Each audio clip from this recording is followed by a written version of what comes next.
Welcome everyone. Today we'll be discussing on people monitoring and supervision. What are the various issues that needs to be understood in details for monitoring and supervision purpose? Remember, supervision is nothing but a regular, planned, formal or contracted methods of keeping a monitoring process altogether.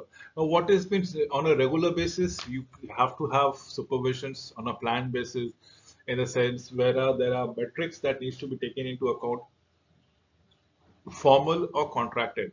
Now, what has been made by formal? It is within the system of the organization. Contracted when there is a vendor or specialist who comes around it, the quality conscious people who will be looking what is the practices, is it adhering with the benchmark practices thereby.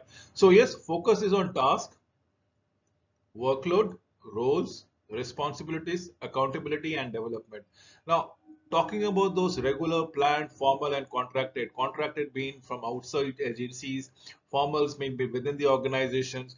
Focus remain what needs to be supervised. Supervisions would be all related to task, workload, roles, responsibilities, accountability, and development. Relates to the appraisal and grievances, probably yes, and the disciplinary procedures thereof. So we can have into account of the past experiences, the skills that has been uh, done, been there, done that kind of scenarios every moment that we speak around it. Yes, that is what supervision is all about it. Now let us understand to draw fine lines between monitoring and supervision.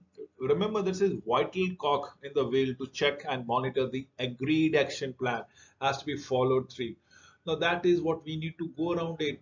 Monitoring would be actually going through everything, all the checks and balances has to be ensured. Every checkbox has to be ticked before you proceed to the next kind of scenario.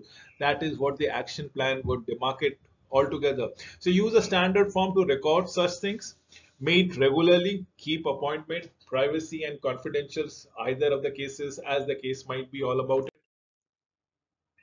Agree to the agenda and be prepared. Revisit previous month meetings, check progresses, empathize with pressures and anxieties, look for successes, give praise, prepare and be friendly terrier.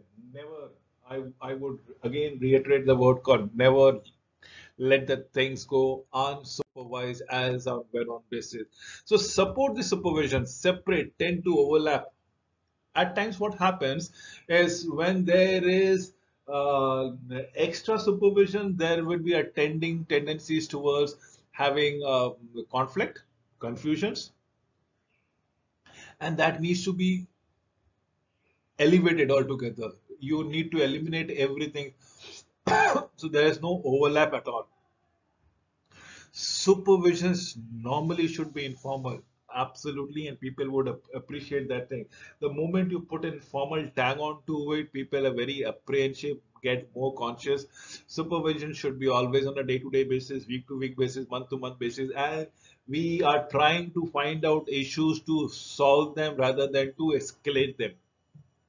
Safe settings for staffs to express themselves, explore possibilities for development, explore possibilities appropriate to the development of alternative supports, maintain confidentiality, but use discretions with judgment. Why did I say discretion with judgment? Is at times things are going wrong because certain things are beyond your control. It is beyond the human control altogether. And that is the reason why, despite your best of our intentions, you are actually not able to control it. Remember, at this point, this junction, you need to understand the intention part about it. So please utilize your discretion as on when on basis. Before judgment, explore any and every alternative solutions, options that can be given around it, the possibilities of development as the case. Boundaries between work and personal issues. Our personal lives will affect our working lives. Good supervision will take this into account every now and then. Only if personal problem affect work does it becomes an issue for you. Perhaps alternative ways of working, sick leave, compassionate leave, as the case might be. You are not there to provide therapy or counseling as to the supervisor. Support them to find outside support. These are the boundaries that needs to be taken into care, into consideration with respect to your personal life and your professional life. Keep them segregated. Remember, your personal life does affect your working life, and good supervision will always take into account into what kind of phases that you are undergoing in your personal life. Only your personal problems which impacts your work issues. Perhaps how do we resolve them in an alternative fashion? Probably you opt for a compassionate leave or sick leave, things like that. So provide therapies. Counseling are eventually a very effective modalities by the supervisor and support them outside their work. Performance, everyone is a potential winner. I strongly believe so. Individually, we are all brilliant. The only thing is that we are not being given the proper exposure. So everybody is a potential winner, although some are disguised as loser. Never judge a person by the appearances that he or she portrays about it. Good performance management can actually take things around. The important thing is what happens when you're not there and not when you are there. It is the popular saying, when the cat is away, the mouse will play. But if the boss is not around and is still the employees are working, sticking their guns to their work, definitely that is what needs to be understood. When the boss, the supervisor is around, definitely everybody is tending to the work. But more important thing is when left unsupervised, how do the people react? How do the employee behave in an organizational setup? This is what we need to understand as well the poor performances occur. Now, let us demarcate the qualities and characteristics of poor performance. It can happen anywhere and almost at any time, any point of time. It causes might be inherently very creep, or it can slowly and steadily degrade us. So it can be stress management, time management, lack of clarity, demotivation, looking for a faster pace of change than you are basically anticipating it. So there are reasons to your poor performances. Then you need to go around it. There might be reasons things are going right almost every time, but suddenly it can go wrong. And this is what I've been trying to stress upon you. It can happen anywhere and anytime. So time management, lack clarity, demotivation, change are the issues that comes around it. When results do not meet the required standard, given immediate and constructive feedback, possibly if possible coaching. So if you are working and you are still not been able to achieve the desired goal, desired success, something is not clicking your way. So you need to get the pinpoint feedback as to what is going wrong. If required, a probable enhancement in your skills and knowledge through coaching form. Face things early on. Take the bull by its horns, as that is what will take it to your control. Establish the reasons for your performance. The reasons might be your personal, your individual, or your organizational. Remember, poor performance are separate facts from feeling. Be in control of your own feeling. Do not let your personal prejudices cloud your judgment. Sort out the fact what is a person supposed to be doing. What are they actually doing? What are they doing well? What are the weaknesses and what have they not achieved at all? And remember, you are there not to lend a ear to your problems, but also try to figure out the problem. Try to listen to what people are saying. Try to see, understand what the metrics, what the directions have been giving. So try to separate facts from feelings and try to resolve those facts one at a time. Make sure what you do. You should always plan out your reactions, your alternatives, your second option, your backup plan. That should be very clearly. What can you do to improve those things? As in clarity wise, give good guidance, objective, detailed, standard, and resources as the case might be. Support. Meet regular, empathize with pressure and anxieties. Look for successes, give praise. When giving feedback, focus on the behavior and definitely not on the person. Remember, the person, did I say in a few of the previous moment earlier that there is an immense potential in each one of us, and that is what I believe in. The goodness is there. things or circumstances can go wrong. Try to fix those circumstances, try to fix those behavior, try to fix those anomalies, and do not get your focus centric on to the person specific by. So give support to the person, give a good guidance, plan it out, build the team, don't focus on poor performance to the exclusion of the team, provide clear leadership to create a sense of teamwork and positive attitude as the case might be.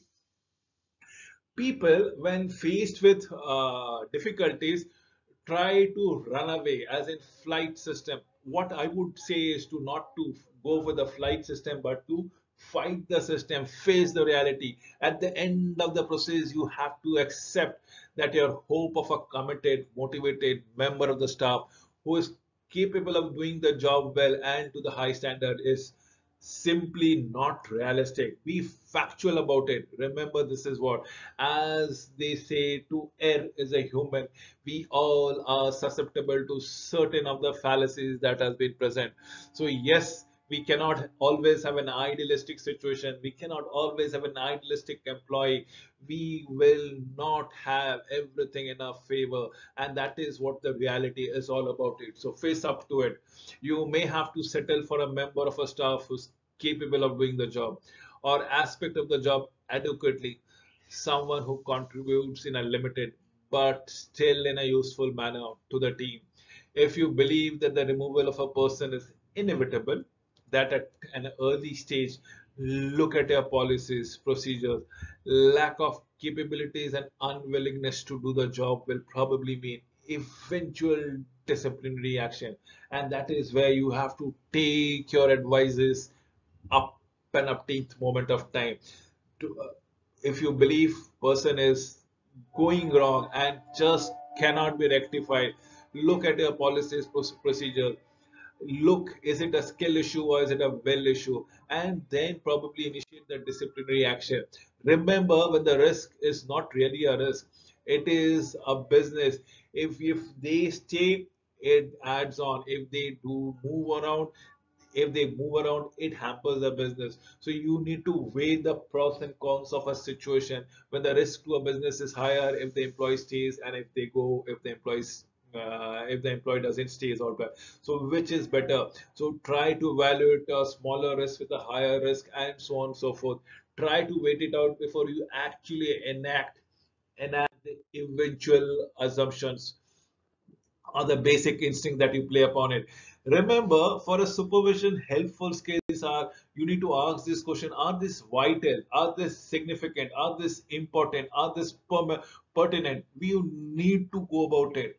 You need to prioritize the thing every now and then, and that is only when you will come to understand that the reminders and reflections before doing the supervision's all about it.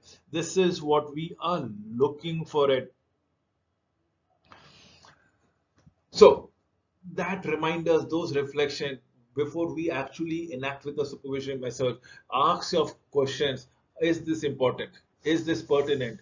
Is this vital? Is this significant? And then come up with a feedback sessions of challenges, as in what were that issues, that hurdles that you were facing, what went well and what didn't. So what have you learned and how do you go around it, as the case might be. This is what the feedback sessions would always be talking around it. Yes, during the execution part, and I'm talking in the very pertinent sense as far as supervisioning and monitoring is concerned. Remember, always prioritize. Look and work into the top two priorities: the best plan and the second best one. What skills do you need to develop it more effectively? What actions will you take now as instinct? These are the questions that you got to go around it. What changes will you make about it and what will you try as a policy? With this, we need to understand if you can answer these four what, as in what skill do I need, what action will I now take, what changes will I make, and what will I try. That is the action plan. With this, we can understand the monitoring and the supervision faction in complete totality. Thank you for watching this video.